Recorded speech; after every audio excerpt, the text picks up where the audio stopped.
This is the Volta River. It is one of the monumental aqua-tourist attractions in the country.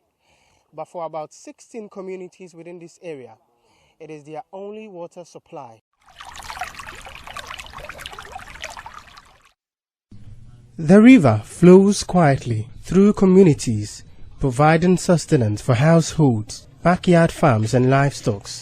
For several generations and years, the Volta River has been a salvation and the go-to water source. In Mepe, Toplonu, Abinu, Lenu, Venu, Kita and about 9 more communities in the North Tongu district, the pursuit of clean water is more of a struggle than a choice. In these communities, residents journey in the quest to find clean water, typically made to choose between the murky brown liquid from old wells, broken boreholes, and the river, which is neither clean nor pure. The aged residents who cannot take the pain of walking miles to the river employ the services of tricycle riders who charge a fee, carrying the yellow container infamously called Kofor gallon. I have been told that one of these Kofor gallons costs 5 cedis, and 12 of such is needed to fill this barrel, which can take the family throughout the week. That is to say that every household is spending at least 60 cedis on potable water. Money is difficult to come by, yet we have to face water challenges. We buy it in this gallon at 5 cedis. Even in these tough times, if we fail to go to the farm, we do not eat. If school children do not wake up early, they are punished for being late.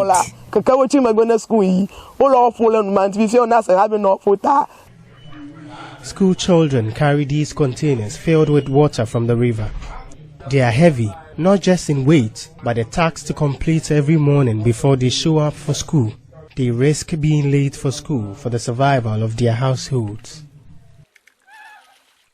And the place that we have been fetching the water from is very far from this place. Sometimes we find it difficult to come and fetch the water here. Sometimes before we go to school, we come and fetch this water before we go to school. And by the time that we finish fetching this water and our house chores before going to school, it will be too late for us to go to school. In the wake of these struggles, pollution crept in, as residents point out waste disposal and open defecation, which silently poison the water. This is the only water that we can use to prepare food or drink. And this is the only water close to us too. There is nowhere we can fetch it apart from this one. And also this is where some people have been fishing from. And some also shanking it, which has been affecting some of us in the community. Eugene Ansa is an environmentalist and a researcher at the Department of Chemistry at the Kwame Nkrumah University of Science and Technology. He evaluated that the continued consumption of contaminants found in polluted rivers may expose consumers to health complications, including nervous system attacks.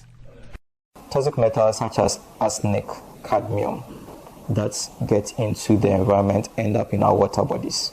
When consumed, they would have toxic effect on human beings. You can suffer from skin cancer. You can have attack of the central nervous system. People will always make claim that I've not seen anyone suffering from it, and that's what we drink. Yes, it's true. But then, in science, there is bioaccumulation with respect to contaminants when ingested or when taken in. So if I take in a particular contaminant, it might be a little amount that I've taken in. But with time, if I keep on consuming that same thing over and over, it starts to accumulate in my system, that we call bioaccumulation. So with that bioaccumulation, it may hit the threshold that can cause problem to you, and therefore it becomes enhanced to you. So after a long time of exposure, you will now be having that effect. Community members are rallying together to advocate for their right to clean water. And if there is something that they can be able to do that will help us, I think they should do it so that it will protect us in the community, to prevent us from diseases. Assembly member of Jagome electoral area, Pitias Agbemo Nomenyo, appeals to authorities to come to the aid of disadvantaged communities. So we are praying with government that we are facing a lot of challenges in terms of water. We beg them, NGOs will beg you, come to our aid. Let the people also feel comforted. In fact, we plead with you, come to our aid, help us so that our people, our community members can also get good water to drink. Because as we know, water is life. So people are perishing just because of lack of water. We plead with you, we beg you. Eugene Ansa recommends domestic water treatment undertakings for households in urgent situations. People who consume river water should first boil the water so as to kill any microbes associated with it. That's the first stage.